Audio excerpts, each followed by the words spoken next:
A Europa e o euro estão vivendo uma grande crise. Eu vou tentar detalhar para vocês aqui tanto as causas quanto as consequências, quanto o desenrolar da crise. Vamos lá. Bom, você não acha chique emprestar dinheiro ao FMI? Pergunta Lula. Então o Brasil, de antigo devedor quanto mais, que não honrava seus compromissos, agora empresta dinheiro ao FMI. Então nós estamos totalmente do outro lado. O Brasil não deve comprar dívida portuguesa no leilão extraordinário. Então, quem nos colonizava hoje está de pires na mão nos pedindo dinheiro. Inverteu-se a situação.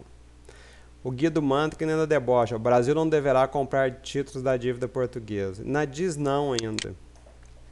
Mas o que está acontecendo com a Europa? Bom, a Europa veio crescendo e depois da Revolução Industrial lá na Inglaterra, ela cresceu mais rapidamente ainda. Mas a partir do início do século XX, ela começou a cair e a previsão é que continue caindo agora no século XXI. Na Segunda Guerra Mundial ela caiu muito, depois voltou a crescer e depois de um determinado período, lá por volta de depois do segundo choque do petróleo, dos dois choques do petróleo, ela voltou a cair. Por quê? Porque ela não tem petróleo, ela é altamente dependente de petróleo. Vou detalhar mais para vocês as outras razões.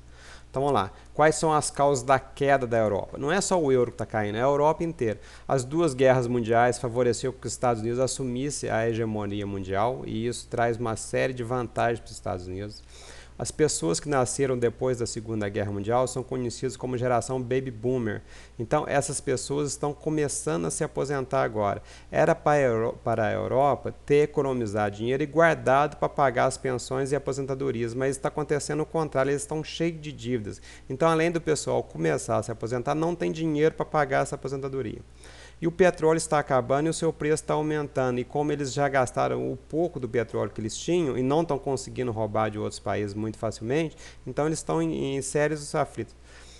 E também o efeito China. A China, ela funciona como a Europa, ela compra matéria-prima e vende manufaturado. Então ela concorre com a Europa. Então esses fatores aqui se somam e se combinam e fazem com que a Europa tenha uma crise terminal. Não é uma crise passageira, é uma crise de fim.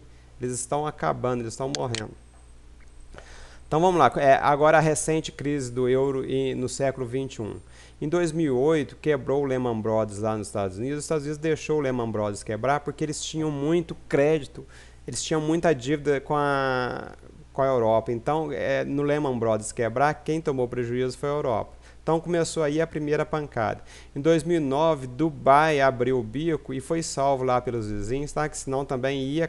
Mas Dubai fica tipo na periferia da Europa, tá? O Oriente Médio, Norte da África ali, para mim é a periferia da Europa. Por isso também que faz parte da crise.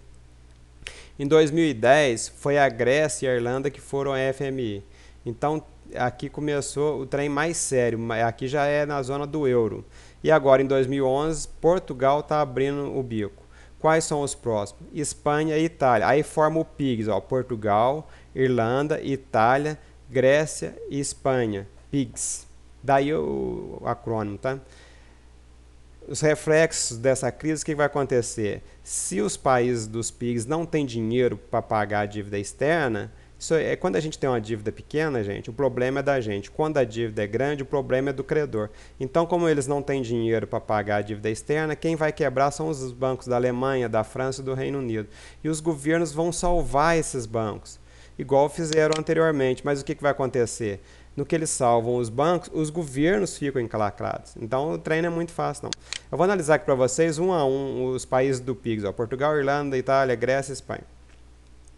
Portugal é um país pequeno, mas a dívida dele é 1,5 vezes a dívida do Brasil. Então vocês vejam, Portugal exporta 50 bilhões, o Brasil está exportando mais de 200 e a dívida deles é 1,5 vezes do Brasil. Então aqui está o problema, exportar muito pouco, importar muito e dívida alta. A Irlanda já foi ao FMI, até que eles exportam bastante e a importação é relativamente pequena com relação às exportações. Mas olha o tamanho da dívida, gente. Isso aqui dá o quê? Dá o Brasil 8 vezes 3, dá quase 7 vezes a do Brasil. É muita coisa, um país menor do que o Brasil, exportação metade da brasileira. A Itália já é um país bem maior, mas a dívida externa também está muito grande, tá? A Grécia, menor ainda do que Portugal, metade das exportações de Portugal e a dívida maior do que a de Portugal. Então, por isso, talvez que a Grécia tenha sido o primeiro país a abrir o bico. E a Espanha tem uma exportação razoável, mas a dívida externa é muito grande. Então, esses países aqui são eles que estão começando a crise do euro. Estão todos eles encalacrados. Os que estão mais encalacrados dá para ver que são Portugal, a Grécia e a Irlanda, que já foram. O problema desses dois aqui, eles não estão muito encalacrados, mas eles são muito grandes. O PIB deles é muito grande. Então a Espanha está com desemprego muito alto, então tudo vai dar merda lá. Vou fazer para vocês uma cronologia da crise, detalhar como que ocorre essa crise. Bom, começou então com a crise nos Estados Unidos, com a quebra do Lehman Brothers. Daí os bancos europeus entraram em crise. Os governos, apesar dos bancos falar que eles não podem gastar, quando eles vão enfiar dinheiro nos bancos, aí pode, tá? Então os governos salvaram os bancos. Mas aí os governos ficaram endividados.